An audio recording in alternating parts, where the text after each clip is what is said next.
into the Lancaster County system. So no, this was never a partner. No one was ever held out as a partner. I never went back to these 17 hearings. Did not involve me. So when you were talking about trying to get the council to consider bonds for infrastructure, and you referred over and over again to a partner that you would have, that was not the correct that wasn't the correct audio? Is that what you're saying? Well, that I've not heard. I've not heard that interposition. I've not heard the allegation that while I was lobbying for the bonds, I was telling them about a partner. If you're hearing that, I've not heard that before. But if you're hearing that, that would be wrong. Okay. The bonds, this property was zoned in 2002, and then the bonds were finally approved in 2004. So,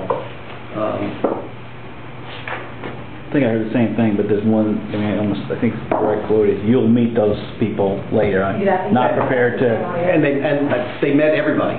There was no secrets involved in this deal. It's not unusual, by the way, when you have a piece of property under contract, not to tell people who you're dealing with, because it's just not good business. But we never got council to approve anything with any secrets. Nick, what would you say went wrong with Eden Mark? Because clearly you drive through there and something went amiss at some point along the line. Oh yeah, I mean the residential real estate market in this area, I mean the Charlotte market, of which the northern part of Lancaster County especially is part of, it died. It just, our business was off almost 90% from one year to the next. I'm sure that happened to everybody. I mean you don't have to pay very close attention to the national economy to know what happened to the home building business in 2007 and 2008 and 2009, and to a certain extent continue today. It's the longest recession ever in American home building history. We're still not back to the levels that we were at in 2008 and are not likely to get there for many, many years. In what you said so far, you've only really said one thing, I believe, is that Mr. Smith's letter was an absolute lie. I mean, could you just bullet point, this is a lie, this is a lie? Yeah, no. And then maybe other things that kind of mislead, definitely, can you... The language is very carefully written to be innuendo. That's what it comes down to. And you can watch the ad and you know what the impression of the ad is. It's styled in such a way. It's very difficult, by the way, for a public official to sue anybody for slander and defamation, because not only do I have to prove that you lie about me, but I have to prove that you knew you were lying about me. And when you've got Stanley Smith's letter flying around, you've got the perfect cover. So I'm dealing with the innuendo, the impressions, the message that Mr. Spratt and his campaign are trying to convey. Is that something you would consider at some point, though, doing? No. Why not? I don't. This is politics. This battle is fought in the court of public opinion. This is not. So what? If you win a lawsuit 2 years from now, what difference does it make? We've got 35 days left to the election, which is why this kind of stuff comes out in the last 4 weeks before an election. I know you say you don't like to, it's your private business, you don't like to give the numbers, but right. Wouldn't the numbers maybe put this thing to rest if they are not what is being alleged? If you gave the specific numbers? They may, and I may talk with you folks off the record after we're finished. What about the TV ad that Spratt is running now? What statements contained in that ad do you say are false? It's the impression, Matt, that you get. You can see that. I mean, this is not a cheerful message. This is, look at this. Mr. Mulvaney is responsible for this. Mr. Mulvaney made promises that he didn't keep. And as a result, 12 Mile Creek is being polluted, and people are left with undeveloped. It's a smear campaign is what it comes down to. It's taking half-truths and innuendos and trying to make me out to something that I'm not. And that's what I'm fighting against. Did either of the two people who bought the development from you, did they turn out to be something you didn't expect them to be? Or is it all just a downturn in the market? No, I think the reason that's what's out there today, and I don't know if you all have been through it or not, is the downturn in the market. I mean, clearly, you can go up and look at what they're doing on the north side of Charlotte, and it says, the introduction of this ad, which is September, and this is the Charlotte Business Journal. Despite the sluggish economy, GS Carolina developers, the largest project ever proposed in Statesville, said they believe the 900-plus acre multi-use retail residential project is still viable. So this is almost a duplicate of what we had at Edenmore. It just happens to be viable on the north side of town, and for some reason it's not viable on the south side of town.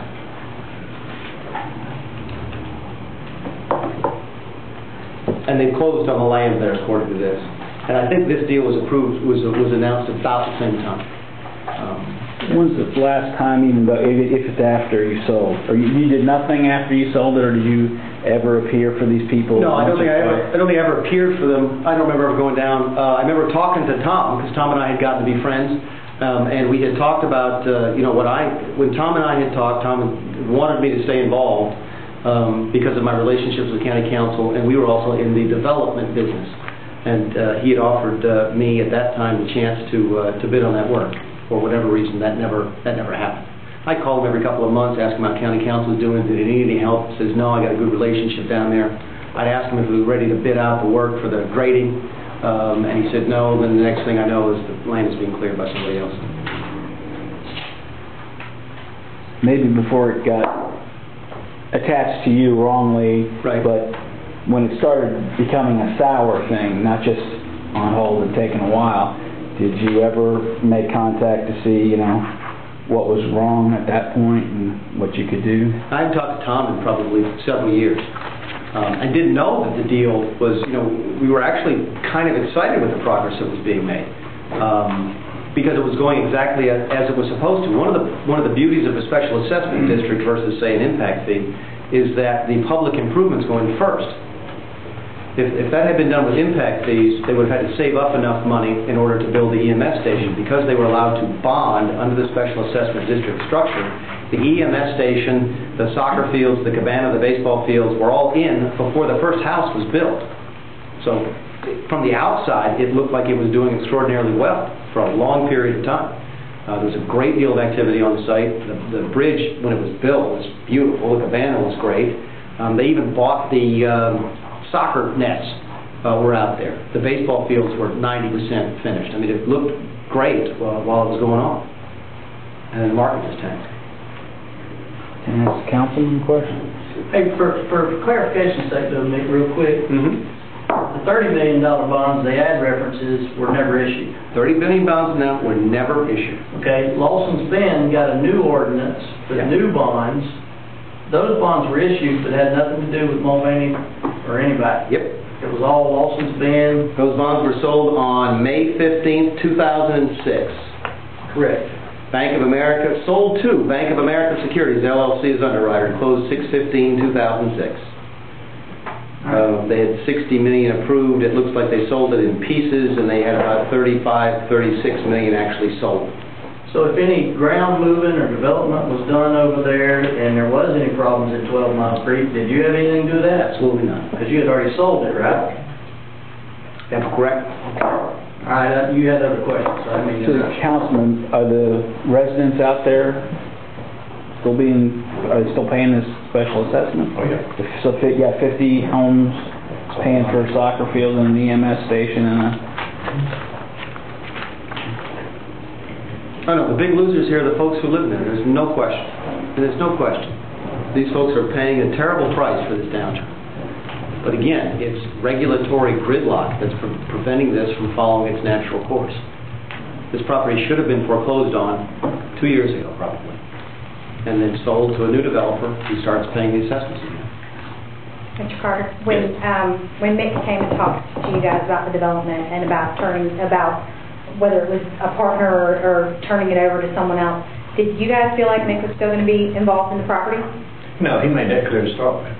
So you knew it was being sold? Sure. There was no partnership, nothing? And just to add this is as much ado about nothing. And I'm just quite blunt in it. I want to say this, if I may, Nick. Say whatever you want to. When I heard that a comment had been made that I was paid off for my involvement with this,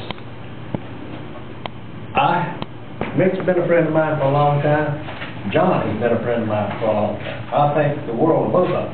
And if John Spratt knows that his campaign people make comments like that, then John and I have got a big problem. I can tell you right now, I'm getting a little angry, but I'll try to comment. My daddy, who I thought the world of, taught me on an early age that a man's name is his best attribute.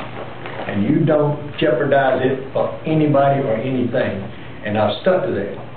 And somebody make a comment that I took money for this. It really, really hurt. And I'm very upset about it. This has got to stop. I mean, this is politics at its worst.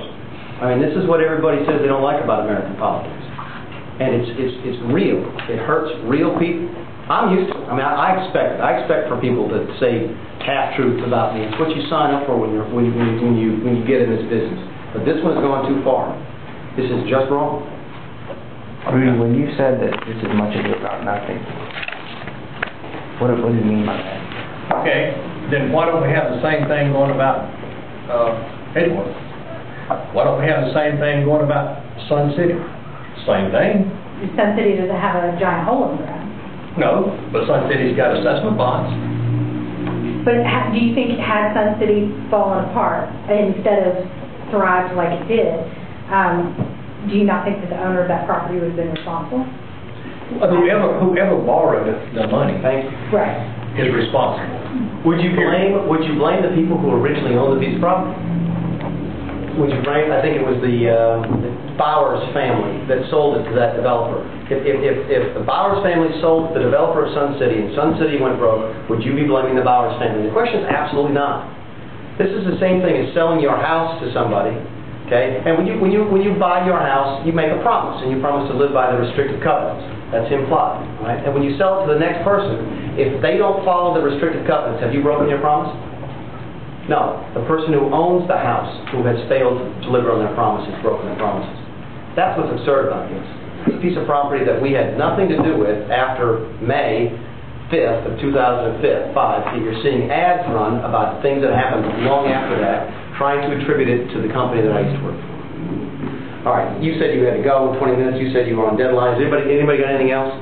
Hey, can I come I'll stick around for a little bit afterwards. Just real quick. Yeah. So, appreciate that. Thank you all for coming.